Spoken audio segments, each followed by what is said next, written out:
Today is Wednesday, December 2nd, 2015, and the title of this rant will be, Let's Have Another Shutdown. So the House recently passed a bill, the budget bill, which included defunding Planned Parenthood, defunded Obamacare or the Affordable Care Act, and just to throw in for good measure out of a great deal of spite, let's just not put any funding in to allow any refugees from Syria to come in here.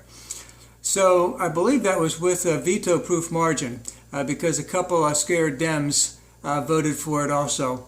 That's now over in the Senate, which is going to have a hard time, could have a hard time passing it for a couple of reasons. A number of the women senators are not really big on defunding Planned Parenthood, and that a number of senators who are weak and who the Democrats are targeting in 2016 are senators in states that Obama won fairly handily in 2012, and they are up for re-election, and they may not want to vote for this because Obamacare is working well in their states. So they need to get at least 51. They may not even be able to get that, but they're looking to make that vote tomorrow. We'll see what really happens with that. Now, McConnell knows that even if he gets the 51 votes, then Obama's going to veto it.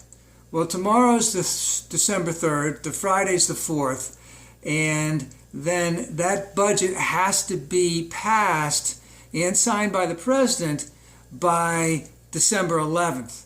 So there's going to be a lot of shenanigans going on if Obama vetoes that bill because there will be a lot of presidential candidates on the Republican side who will be itching, I tell you, for a shutdown. And there will be a lot of Republican congressmen itching for a shutdown, but remember, they've done their part. They passed it wildly with a lot of votes. I think enough to go to veto-proof. But it's the Senate, and the Senate will never get the 67 votes. But then the other question is, if they don't get the 67 votes to override the veto, what type of budget will be passed? What type of budget will Obama sign? And will that even happen? Can it happen in the amount of time that's left?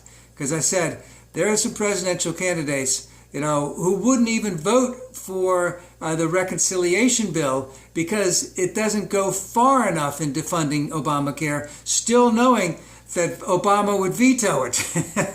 So a lot of things can happen between now and then. There will be a lot of barking going on. And and of course, the leaders in both the House and the Senate, the Republican leaders, even though they're squawking about all of this stuff, they don't want to have a shutdown. But a lot of people in the Tea Party and the presidential candidates, they're itching for that fight. They want to fight, and they think that they can win it, or they believe that they can win it, or they believe that it'll help them with their base and their vote in 2016.